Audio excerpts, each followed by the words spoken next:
What's up, family? It's your good old news reporter, Mary-L, dash between the Mary and the Lee. Today is October the 3rd.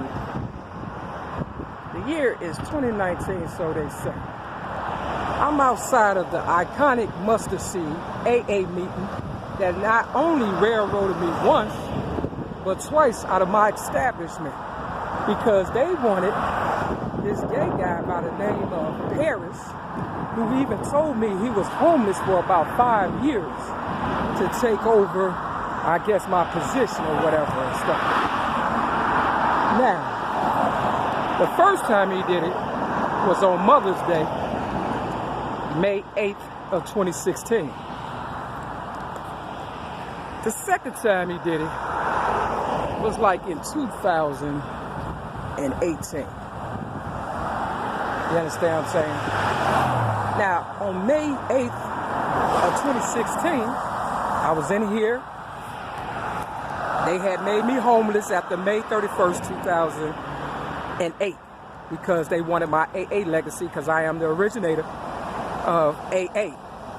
And they wanted the money.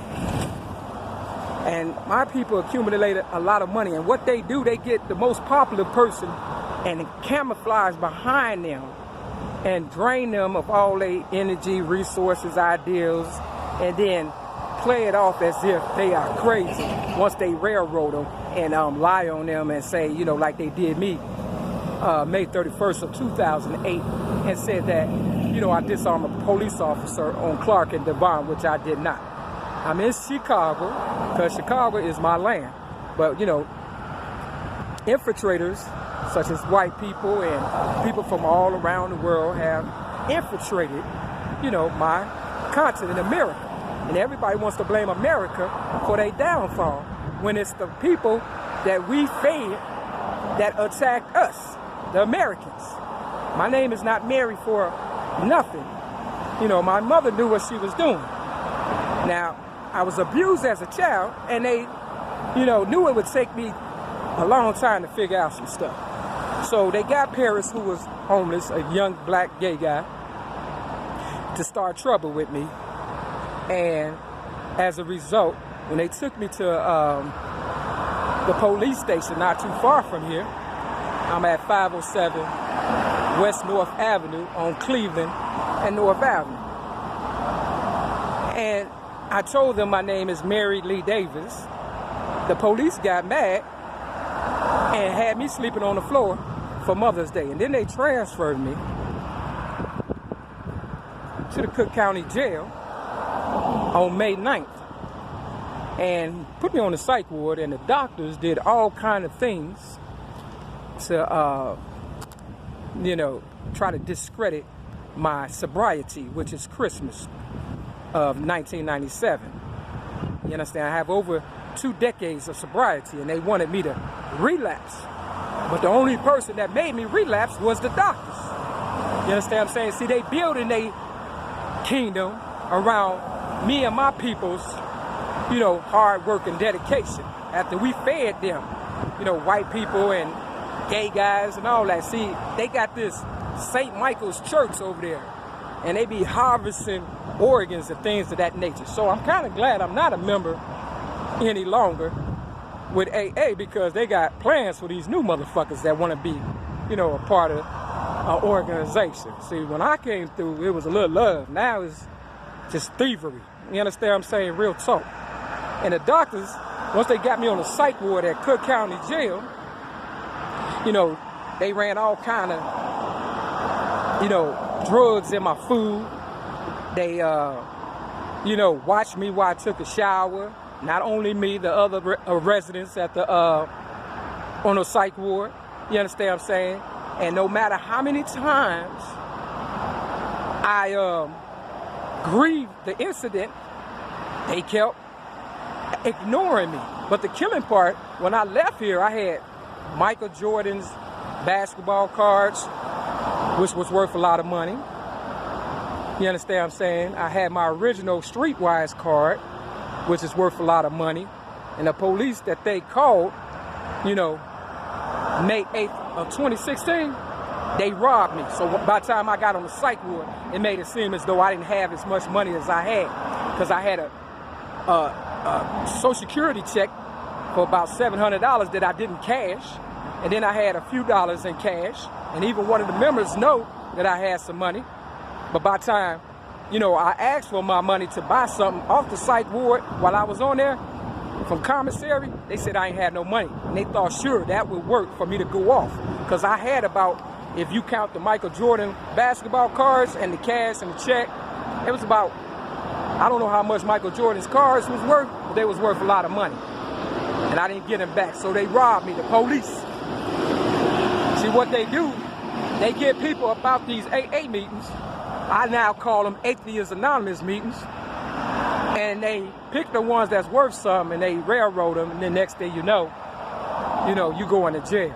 So, you know, by the time I forgave them, yeah, even the doctors, you understand what I'm saying? Paris said that I could come back. You understand what I'm saying? Now, mind you, this is my shit. But I'm being an adult about it. I'm trying to be understanding, right? And the motherfucker had the nerve to railroad me again in 2018. You understand what I'm saying? Real talk. You know why? Because they didn't want me there, because I am a reflection of what they are doing to me and my people. And that's robbing us.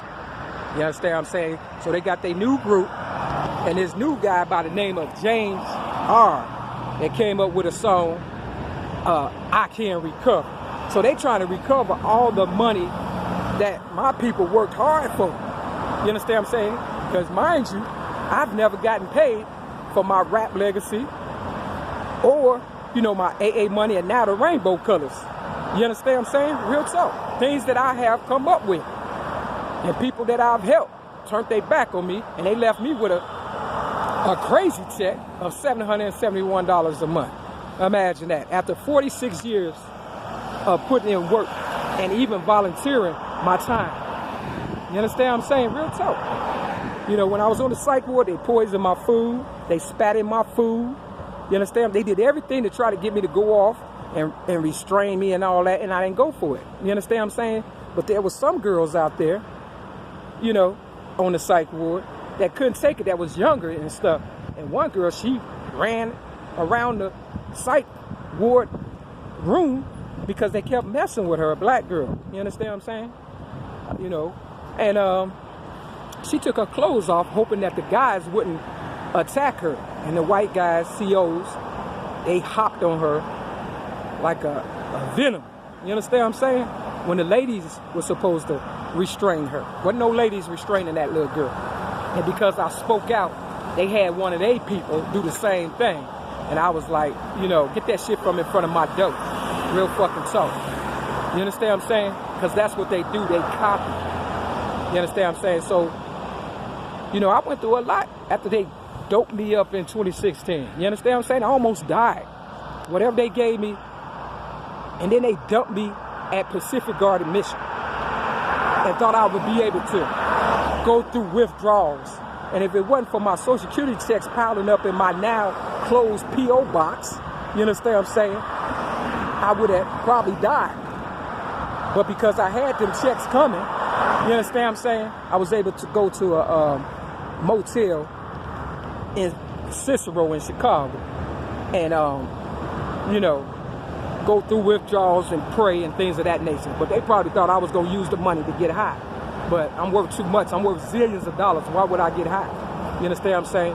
So they still making money off of me, which means they still work for me until they pay me. You understand what I'm saying? You know, they stole my car, my legacy, my everything. I did nothing wrong for these motherfuckers to treat me the way that they do.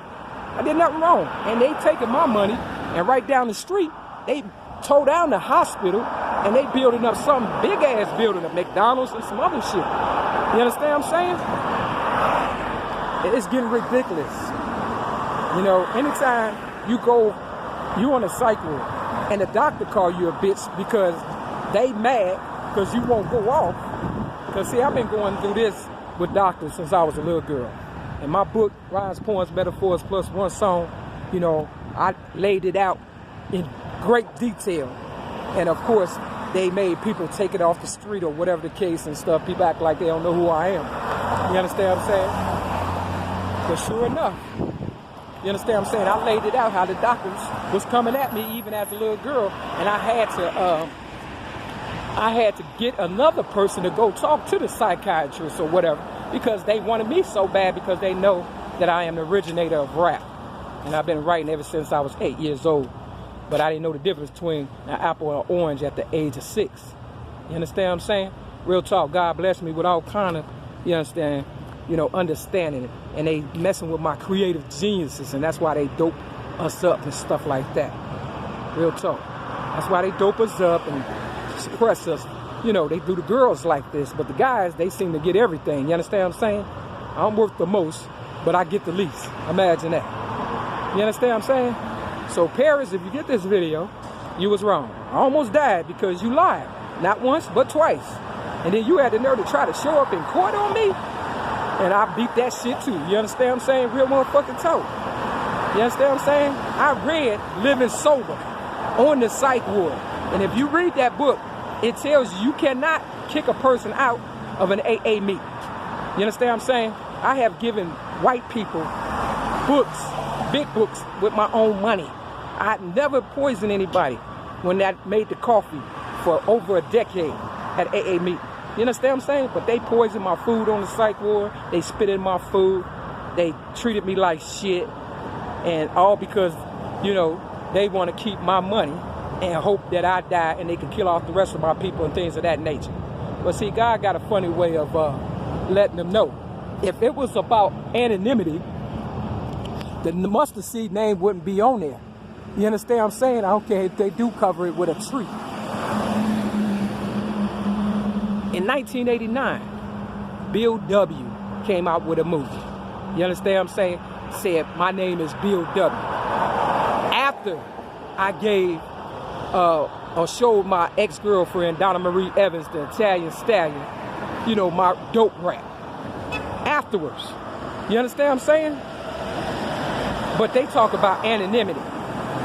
So when I gave my story away to the streets around 2007 and 8, they try to come hard body on me. But Bill W. made a movie, 1989 on April 30th. And my ex-girlfriend, LaWanda George Jacobs, her birthday is April 29th. So now I know why she sweated me for 6 months and then left me when this shit got hot.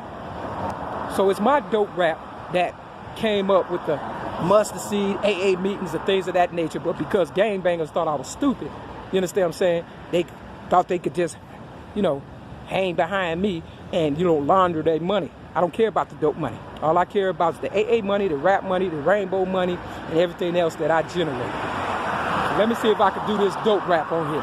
If it cut off, it just cut off or whatever. Dope. This ain't no joke, folks. Get sober, everybody. It's time to make a change. Rearrange your brain. You know what I mean? Nicotine, narcotics, cocaine, marijuana, and PCP. What they trying to be. Messing up our society, etc., etc. I can go on forever. Drugs is killing off of people like an undercover clever. It would never get better unless we do it together. Take a stand, yes we can, for one and all. Blacks, white, small and tall. We got to make a speech every day of the week instead of snorting cocaine and smoking weed. Because personally, I wouldn't want a World War III. But as you all can see, World War III is a possibility. So tell me, mothers, fathers, sisters, and brothers, would you want your uncle, step by your dope-fiend cousin for a little baggage deal whose name is Killer?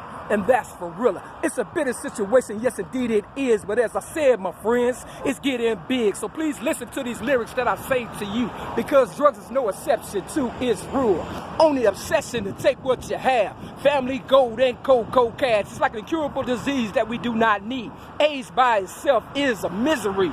Seriously, people, we can accomplish a win if we put our heads together and start being friends, because there's always a beginning and hopefully an ending to all this tragedy, but we must use strategy. Yet the kids are the ones that I fear for most. Some never get the chance to say I've coped. It's like hand in hand, mother and father selling out grams, and if you ask the child, they say I am. Now it makes you sad and want to cry, yet realize that the future relies on the kids standing by your side. But what I really like to know, how far will it go and what will we do? Will it be me for me and you for you, or one for all to help the small to reach the point of standing tall?